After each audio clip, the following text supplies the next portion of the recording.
So, ngayon sasagutin natin ang tanong kung paano ba tingnan o paano mag-bind ng wallet.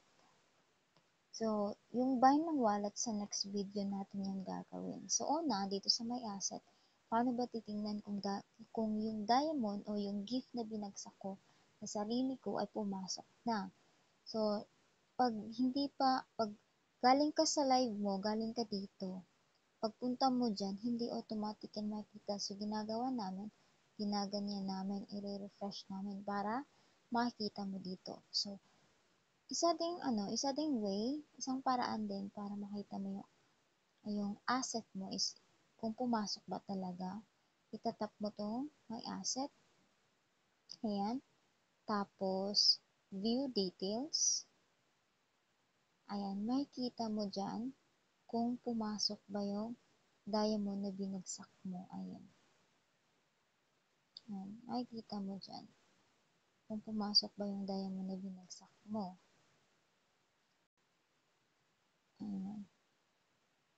Ito yung diamond income. Yan yung diamond income. Tapos, kung gusto mo naman tingnan yung coin expenses mo, yung mga nagastos mo na coins, tap mo lang yan. Yung coins expenses, dyan, makikita mo dyan. Ganyan. Makikita mo lang dyan, ganyan. Tapos, kung gusto mo naman tingnan yung coins income mo, itatap mo lang yung coins income. Tapos, ayan, makikita mo dyan. Ito yung mga coins income ko sa Greedy Box. Dahil doon ako naglaro kanina. So, yan yung makikita mo 400, 300, 250, 200. So, scroll down mo lang at dito sa baba naman is makikita mo yung date at anong oras yung napanalunan mo. Ganun lang siya. So, ayan. Ganyan. Scroll down mo lang. Kung meron kang gustong tingnan, pwede mo naman i-ano dyan. Scroll down mo lang hanggang makita mo yung hinahanap mo. Ganun lang.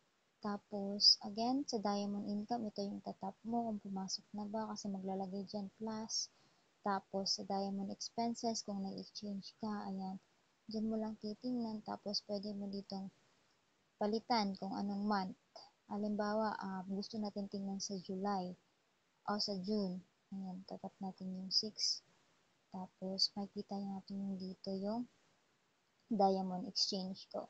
So, ito yung diamond exchange ko, 4.39M, 2M, 10,500, hindi 500, 10,000.500, ayan, 1.7, 6.700M, yan yung mga coins exchange ko, at saka, ayan,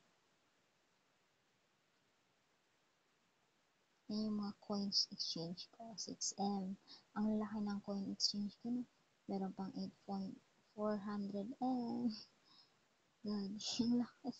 Ito talaga, yung withdrawal ko, nag-withdraw ako ng 69.60M last 12, June 12, nag-withdraw ako ng June 12 ng 69.60M.